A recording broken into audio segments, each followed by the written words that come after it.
Ok, pas tous les amis. Jordan Bardella a perdu l'élection. Il a été battu par forfait. Et Jean-Luc Mélenchon est le nouveau Front populaire. Donc la gauche et l'extrême gauche gagnent. Et Emmanuel Macron est couché, allongé. Le piège d'Emmanuel Macron a échoué. Sa volonté, c'était de voir le Front National prendre le pouvoir afin de voir, d'amener le pays dans le chaos et imposer un gouvernement d'union nationale avec les mondialistes. Un gouvernement qui serait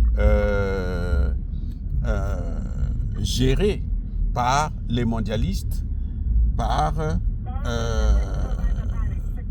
tous ces maîtres qui veulent, qui s'inspirent de la mondialisation.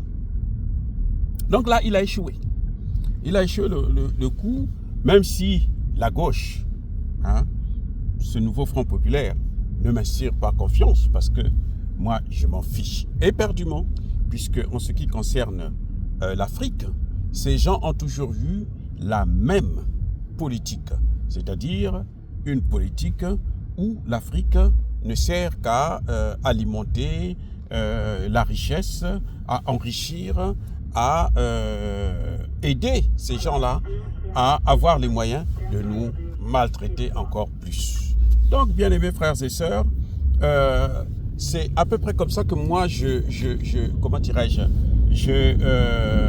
j'explique le résultat des élections que nous avons, qu'ils ont eues en France. Voyez, mais soyez tranquilles, les Africains n'ont rien, mais alors absolument rien à attendre de ces gens-là, surtout pas de Jean-Luc Mélenchon. C'est un hypocrite, alors un grand hypocrite qui, quand il s'agit des intérêts de la France, il peut tuer n'importe qui, y compris Ousmane Sonko, y compris Bassirou Diomaye Faye, y compris Alassane Ouattara, y compris, j'allais dire, Patrice Talon. Donc, pour nous, c'est blanc bonnet, bonnet blanc. Que ce soit Jordan Bardella, j'aurais même souhaité que ce soit le RN, le Rassemblement National, qui est l'ancien Front National, qui l'emporte, parce qu'au moins, nous savons que si eux, ils venaient au pouvoir, on aurait vraiment toutes les raisons de les affronter directement. Parce que jusque-là, les affrontements sont plutôt indirects, ils sont politiques et diplomatiques, alors que nous voulons cet affrontement direct afin de mettre définitivement un terme à l'esclavage et à la colonisation. Voilà, bien aimés frères et sœurs, ce qui convient d'être dit. Il faut que les Africains puissent bien savoir que tout ce qu'ils font en France, ce n'est pas pour le bien des Africains. Parce que cet espoir, nous avons eu l'espoir avec la gauche à l'époque de François Mitterrand, en 1981, où François Mitterrand, quand il arrive au pouvoir pour la première fois, c'était justement l'union de la gauche, le Parti socialiste et le Parti communiste.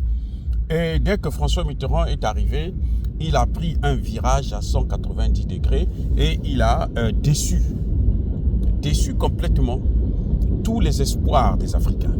N'oubliez pas que c'est François Mitterrand qui est venu avec la dévaluation en 1994, imposée à l'époque par, comment on l'appelait, Alain Juppé. Et c'est ça le grand problème que nous avons eu. Donc je crois que nous pouvons avoir autre chose, nous pouvons gouverner autrement. Et je pense que l'Afrique mérite mieux. Et notre problème à nous, ce sont les endocollants qui continuent à nous tirer vers le bas. Mais avec cette AES qui se transforme en confédération, je pense que nous avons l'espoir et nous avons raison de rêver.